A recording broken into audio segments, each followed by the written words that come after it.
Esta visita aquí a México forma parte de la historia de mi relación con la Universidad Hebraica. Desde su misma inauguración, bajo la dirección del doctor Daniel Feinstein, me pidió que yo cumpliera el rol de un profesor visitante permanente, que suena a un oxímoron, pero en realidad esa es la situación, que todos los años vengo a dar un seminario.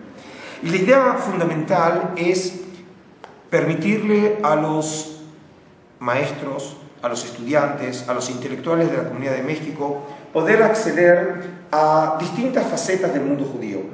En este caso, poder entender la complejidad del mundo judío en los textos y en todas aquellas ramas del saber, sea la arqueología, la teología, la historia.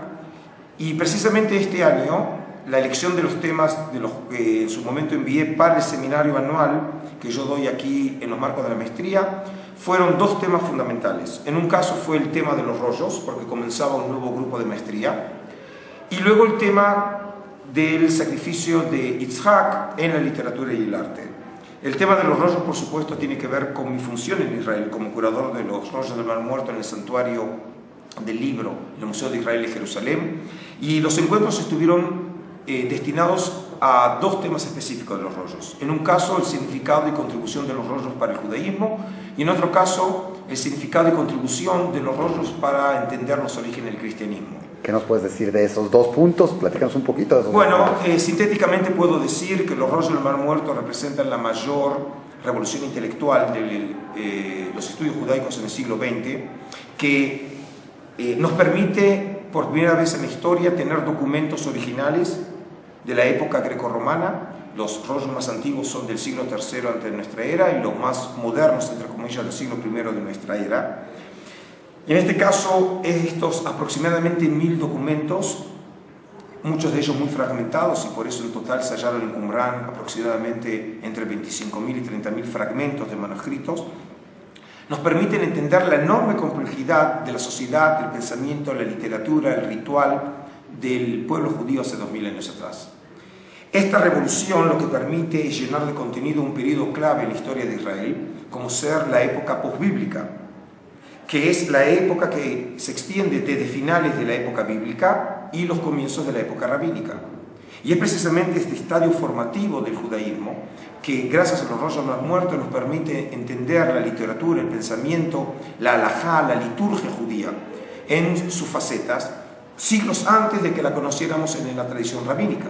Y dado que nosotros, todo judío, creyente o no creyente, religioso, secular o secular, en última instancia somos descendientes de la herencia rabínica, nos permite recontextualizar los orígenes del judaísmo en una época en donde todavía no existía el judaísmo rabínico. Por el otro lado tenemos el cristianismo.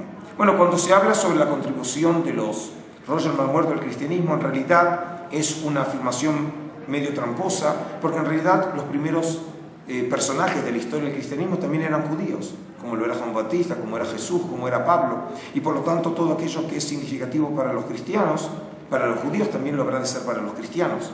Y en este caso, en el curso traje algunos ejemplos para mostrar cómo los rollos del Mar Muerto permiten a veces develar algunas frases, conceptos, terminologías que encontramos en el Nuevo Testamento y que gracias a los rollos del Mar Muerto nos permite recontextualizar esos elementos. ¿Como algún ejemplo? Bueno, por ejemplo, el tema de la luz y la oscuridad, que aparece claramente marcado en el lenguaje de Pablo y aparece, por ejemplo, en el Evangelio de Juan.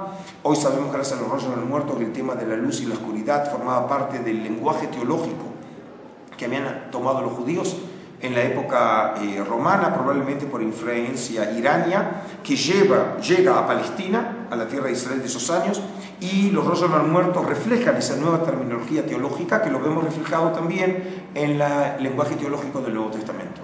Los rollos, hace un año, más o menos, me parece, viniste a hablar de todo un trabajo que se está haciendo en conjunto con Google.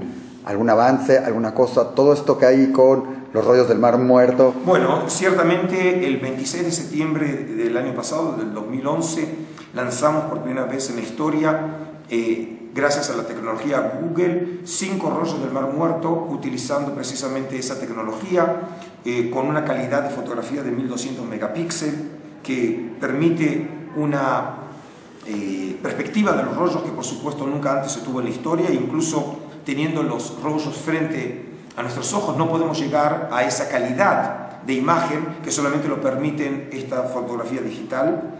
Desde entonces puedo decir que solamente ha ido en aumento la cantidad de visitantes de nuestro sitio.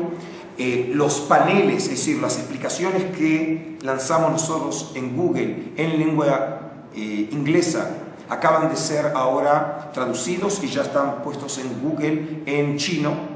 Hay que pensar que tenemos más o menos unos 100 millones. O sea, en chino antes que, por decirlo, en hebreo. No, en digamos, hebreo ya está. Bueno, en hebreo. Que en español, que en otro. Bueno, ya. es cierto, lo que pasa que se dieron ciertas circunstancias que posibilitaron esa posibilidad. Era la idea de poder abrir el mercado chino.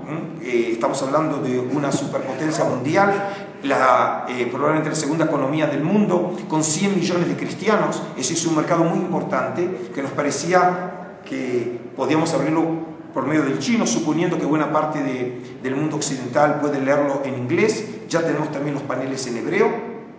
Estamos completando la traducción del rollo de Isaías en inglés, en la versión que nos facilitó los profesores Peter Flint y Eugene Ulrich del proyecto de la Universidad de Oxford, y ahora estamos en tratativas con varios editoriales a los efectos de obtener los derechos que nos permitan poder colocar las traducciones de los rollos sectarios en francés, en alemán, en español. Así que realmente estamos avanzando, pero es un proyecto que por supuesto lleva tiempo. Y la respuesta de la gente cada vez va aumentando. ¿Y algún comentario, algo que la gente... ¿Qué siente la gente cuando puede explorar algo que normalmente si no estabas en Israel y a través de un cristal y a la distancia y lejos no lo podías ver? Bueno, te puedo comentar, es que recuerdo una de las cartas que recibimos de una persona que aparentemente es inválida o se encuentra físicamente imposibilitada de venir a ver los rollos del muerto, y nos mandó un mensaje muy emocionante agradeciendo al Museo de Israel que haya tenido esta iniciativa, porque eso le permite por lo menos ver en su computadora, en el lugar donde se encuentra en los Estados Unidos, poder ver los verdaderos rollos del Mar Muerto. Y ya para finalizar, viniste acá, uno de los temas que comentaste es Akedat Yitzhak, el sacrificio de Isaac.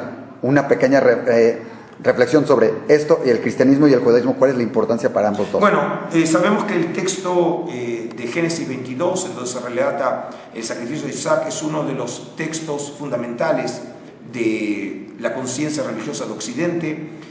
Una enorme cantidad de literatura, piezas de arte han tratado de velar el misterio de esa orden inaudita de Dios por la cual le ordena al patriarca, al padre de Israel, degollar a su hijo. Y en el curso lo que he tratado, más allá de hacer una lectura y un análisis literario de esa unidad, Génesis 22, utilizando una perspectiva de crítica literaria, traje también, por ejemplo, los testimonios de la exégesis, sea la judía o sea la cristiana, para mostrar cómo esas exégesis en realidad tenían relaciones y intercambiaban temas exegéticos. Y le agregué también en esta oportunidad otro campo, ver el arte como exégesis. Y en este caso, por ejemplo, traje testimonios de las catacumbas de Roma, del arte paleocristiano, de la basílica de Ravenna de la época bizantina del siglo VI, y por el otro lado el testimonio de dos sinagogas, una de Dura Europos del siglo III de nuestra era en Siria, y de Beit Alfa en la tierra de Israel del siglo VI, que permite ver cómo los artistas en el mundo antiguo no solamente eran artistas, sino también exégetas del texto bíblico. Y relacionaban la parte judía con la parte cristiana, por lo que estuvimos viendo, el sol, ciertos símbolos, dentro de los mismos, como que mezclaban ambas cosas, ¿no? Claro, lo que vemos entonces que los judíos no vivían realmente alejados de su mundo cultural, sino realmente había intercambios de motivos, y por eso vemos motivos paganos que podían aparecer tanto en el arte cristiano como en el arte judío, viendo realmente que era una época de gran intercambio y relaciones fructíferas culturales. Y yo creo que en este caso es también un mensaje de relaciones interculturales y de diálogo interconfesional que sería muy apropiado para este mundo de violencia en el siglo XXI. Que además, como vienes acá dando pláticas, no nada más al mundo judío, sino en el claustro de Sor Juana, en la universidad, etcétera, etcétera, tanto a cristianos como judíos has estado dando pláticas acá en México. Exacto, es decir, que también mi presencia ha sido aprovechada no solamente dentro del círculo judío, sino también dentro de la comunidad toda universitaria aquí en la Ciudad de México. pues felicidades, bienvenido, y ojalá no fuera una vez al año, sino fuera más seguido tenerte por acá. Muchas gracias.